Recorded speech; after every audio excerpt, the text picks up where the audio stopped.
Assalamualaikum warahmatullahi wabarakatuh. Selamat pagi, salam sejahtera untuk kita semua. Kembali lagi pada pembelajaran ekonomi untuk kelas 11 semester 2. Pada video kali ini kita akan mereview materi tentang kompetensi dasar 3.6, yaitu menganalisis APBN dan APBD dalam pembangunan ekonomi.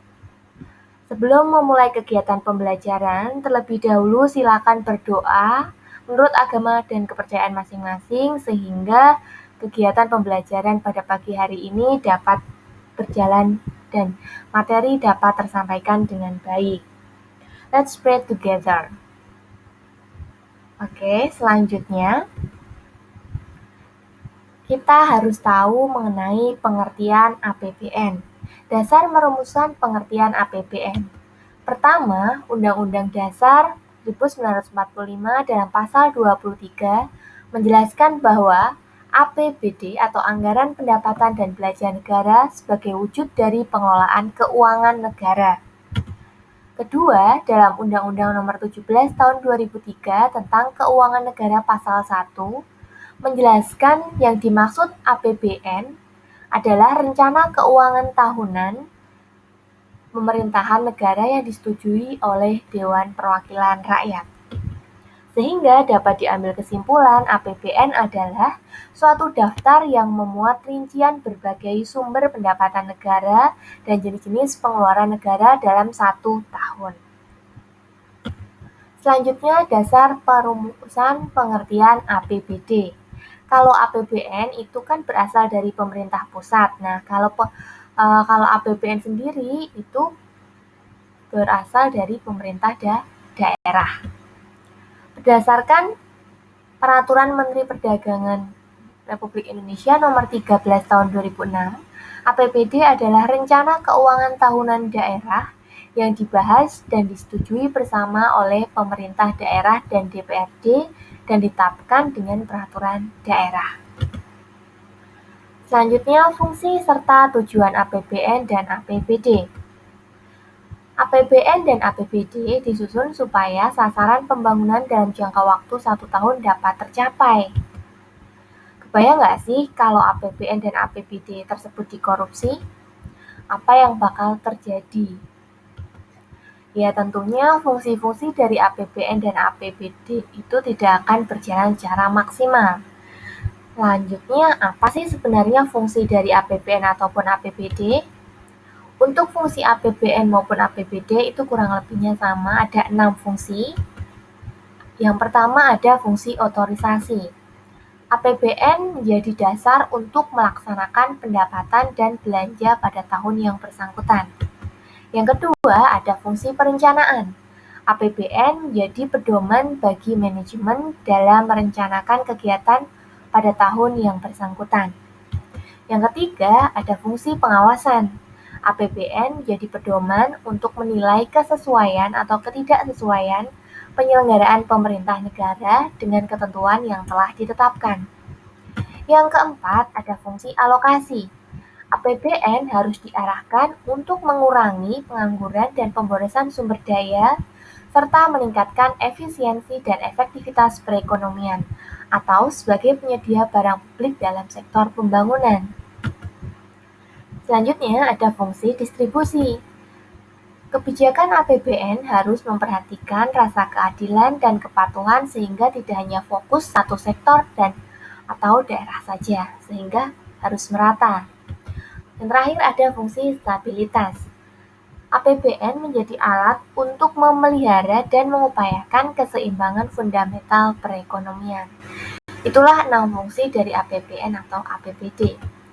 Selanjutnya, terkait dengan tujuan APBD dan APBN. Kalau dananya sampai dikorupsi, otomatis fungsi APBN tersebut tidak akan berjalan secara optimal. Itu baru fungsinya, apalagi tujuannya. Tentunya akan sulit tercapai tujuan pembangunan. APBN yang berfungsi sebagai pedoman pengeluaran dan penerimaan negara memiliki tujuan melaksanakan kegiatan kenegaraan yang pada akhirnya mencapai kemakmuran masyarakat. Begitu juga dengan APBD, tujuan akhirnya supaya kesejahteraan dan pertumbuhan ekonomi di daerah semakin merata. Selain itu, ada tujuan dari penyusunan APBN dan APBD, yaitu membantu pemerintah pusat atau daerah mencapai tujuan fiskal dan meningkatkan koordinasi antar bagian dalam lingkungan pemerintah daerah. Yang kedua, membantu menciptakan efisiensi dan keadilan dalam menyediakan barang dan jasa publik melalui proses pemprioritasan. Yang ketiga, memungkinkan pemerintah pusat atau daerah untuk memenuhi kebutuhan berdasarkan prioritas belanja. Yang keempat, meningkatkan transparansi dan pertanggungjawaban baik pemerintah pusat atau daerah kepada DPR atau DPRD dan masyarakat luas. Selanjutnya, terkait sumber pendapatan negara, yaitu pemerintah pusat. Dari mana saja sih? Nah, yang pertama ada pendapatan dalam negeri atau merupakan sumber pendapatan negara yang berasal dari penerimaan perpajakan dan penerimaan negara bukan perpajakan.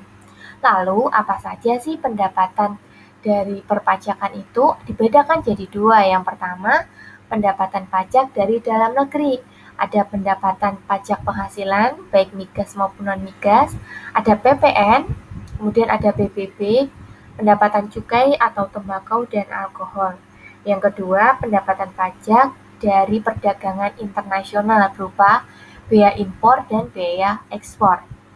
Selanjutnya ada pendapatan bukan dari perpajakan. Yang pertama, ada penerimaan dari sumber daya alam, baik migas maupun non-migas. Yang kedua, bagian pemerintahan atas laba badan usaha milik negara.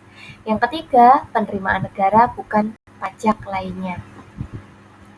Kemudian ada hibah, yaitu bantuan uang atau barang atau jasa yang berasal dari pemerintah daerah, masyarakat, atau bahkan badan usaha baik yang ada di dalam maupun luar negeri yang tidak mengikat. Maksudnya apa? Berarti tidak ada kewajiban kita untuk mengembalikan. Selanjutnya adalah sumber pendapatan daerah. Dari mana saja sih pemerintah daerah itu mendapatkan sumber pendapatannya? Nah, yang pertama ada pendapatan asli daerah. Adalah pendapatan yang diperoleh daerah yang dipungut berdasarkan peraturan daerah sesuai dengan peraturan perundang-undangan. Nah, pendapatan asli daerah ini atau PAD itu ada dua. Yang pertama ada pajak daerah. Pajak daerah adalah iuran wajib yang dilaksanakan oleh orang pribadi atau badan kepada daerah tanpa imbalan langsung yang seimbang yang dapat dipaksakan berdasarkan peraturan perundangan yang berlaku yang digunakan untuk membiayai penyelenggaraan pemerintah daerah dan pembangunan daerah. Adapun contohnya jenis-jenis pajak daerah. Ada pajak provinsi dan pajak tingkat kabupaten. Kalau provinsi itu ada pajak kendaraan bermotor, pajak bahan bakar kendaraan bermotor, biaya balik nama kendaraan bermotor, dan ada pajak rokok. Kemudian pajak kabupaten tingkat kota, ada pajak hotel, reklame, parkir, restoran, dan pajak hiburan. Ingat, pajak itu sesuatu yang wajib dan itu harus dibayar. Dan yang PAD yang kedua ada retribusi daerah. Merupakan pungutan pemerintah daerah kepada orang atau badan berdasarkan norma-norma yang ditetapkan. Retribusi berhubungan dengan jasa, timbal, atau kontra prestasi yang diberikan secara langsung atas permohonan dan untuk kepentingan orang atau badan yang memerlukan baik prestasi yang berhubungan dengan kepentingan umum maupun yang diberikan oleh pemerintah. Untuk retribusi daerah sendiri dibedakan jadi tiga. Ada retribusi jasa umum, retribusi jasa usaha, dan retribusi perizinan tertentu. Selanjutnya ada juga dana perimbangan. Dana perimbangan adalah dana yang bersumber dari pendapatan APBD yang dialokasikan kepada daerah untuk mendanai daerah dalam rangka melaksanakan desentralisasi. Dana perimbangan dibedakan jadi tiga. Ada dana bagi hasil, ada dana alokasi khusus, dan dana alokasi umum. Untuk DBH dialokasikan kepada daerah dengan presentasi tertentu dari pajak dan sumber daya alam. Tujuannya untuk mendanai kebutuhan daerah.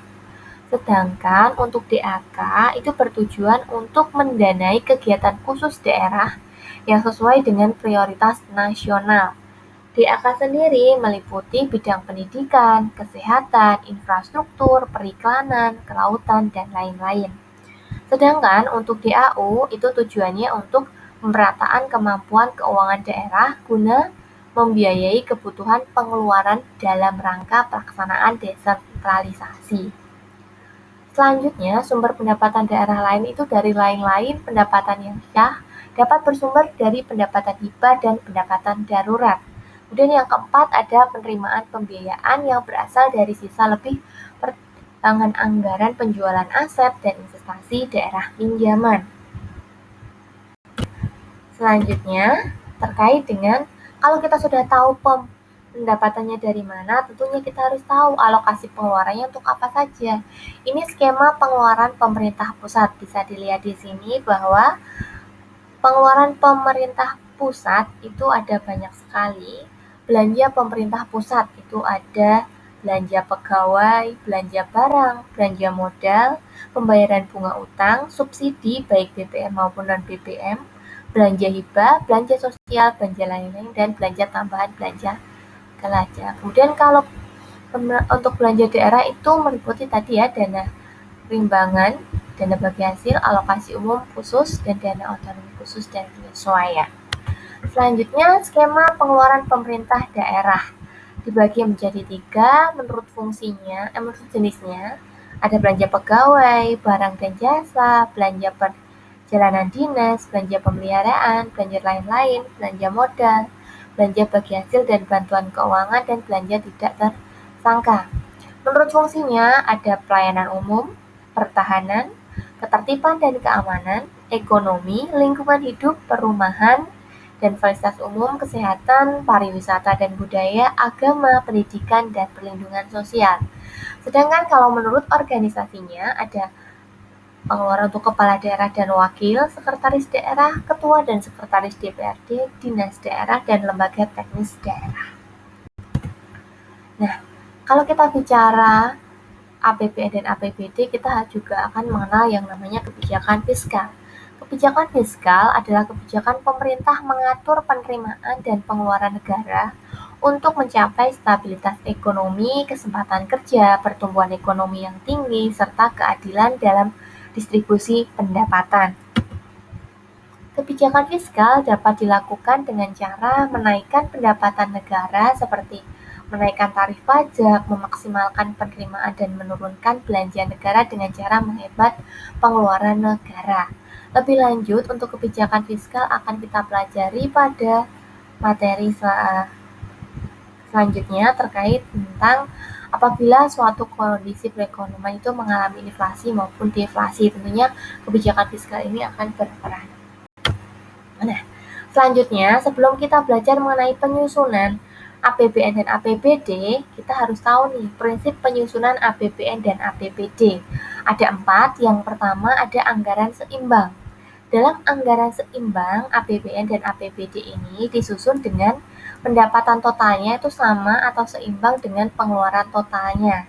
Tujuannya untuk memelihara stabilitas ekonomi dan mencegah terjadinya defisit. Yang kedua, ada anggaran dinamis. Anggaran yang selalu meningkat dibandingkan dengan anggaran tahun sebelumnya. Anggaran diusahakan meningkat dalam pendapatannya dan penghematan pengeluarannya sehingga dapat meningkatkan tabungan pemerintah atau negara untuk kemakmuran masyarakat. Yang ketiga, ada anggaran surplus. Anggaran yang di dalamnya pengeluaran negara itu lebih besar atau daerah itu daripada penerimaan negara. Kemudian ada anggaran defisit di mana anggaran di dalam penerimaan negara itu lebih kecil daripada pengeluaran negara ya. Ada kesalahan, ini harusnya lebih kecil. Nah, selanjutnya setelah tahu tentang prinsip penyusunan anggaran, kita akan belajar mengenai langkah penyusunan APBN. Nah, ada beberapa tahap. Yang pertama ada tahap pendahuluan. Dalam hal ini yang dilakukan adalah persiapan rancangan APBN yang mencakup arah kebijakan, prioritas pembangunan nasional, dan asumsi-asumsi dasar APBN. Sehingga dilakukan rapat antar komisi dengan kementerian atau lembaga terkait sehingga didapatkan finalisasi penyusunan rancangan APBN. Di dalam tahap pendahuluan ini ada beberapa asumsi yang mempengaruhi APBN, yaitu pertumbuhan ekonomi, tingkat inflasi, nilai tukar rupiah, tingkat suku bunga surat pemberdaraan negara atau SPN 3 bulan, harga minyak mentah dan Indonesia, dan lifting minyak dan gas bumi. Tahap selanjutnya ada tahap pengajuan, pembahasan, dan tahap penetapan APBN. Di sini pidato Presiden sebagai pengantar RUU APBN dan nota keuangan, pembahasan antara Menteri Keuangan dengan panitia anggaran di DPR setelah kementerian atau lembaga terkait, kemudian hasil pembahasan berupa Undang-Undang APBN yang memuat satuan anggaran. Satuan anggaran adalah dokumen anggaran yang menetapkan alokasi dana tiap departemen atau lembaga, sektor, subsektor, program, dan proyek atau kegiatan. Selanjutnya, langkah penyusunan dari APBD dimulai dari pemerintah daerah atau Pemda menyampaikan kebijakan umum APBD kepada DPRD. Pemda dan DPRD melakukan pembahasan. Kepala Satuan Perangkat Kerja Daerah menyusun anggaran di bagiannya masing-masing. Setelah itu, Pemda mengajukan rancangan pemerintah daerah terkait APBD yang mengacu pada undang-undang. Jika disetujui, hasilnya pasti dirinci dan detail. Jika tidak disetujui, pemerintah daerah melakukan pengeluaran sebanyak-banyaknya sebesar angka dari APBD tahun sebelumnya, sehingga perlu dilakukan penyusunan ulang APBD. Nah, berikut merupakan langkah penyusunan APBN dan APBD. Terima kasih, sekian untuk materi tentang APBD dan APBN. Terima kasih untuk perhatiannya. Jika ada pertanyaan, bisa meninggalkan di kolom komentar. Sekian untuk video pembelajaran ekonomi pada video kali ini. Ketemu lagi untuk pembelajaran ekonomi pada video selanjutnya. Terima kasih. Wassalamualaikum warahmatullahi wabarakatuh.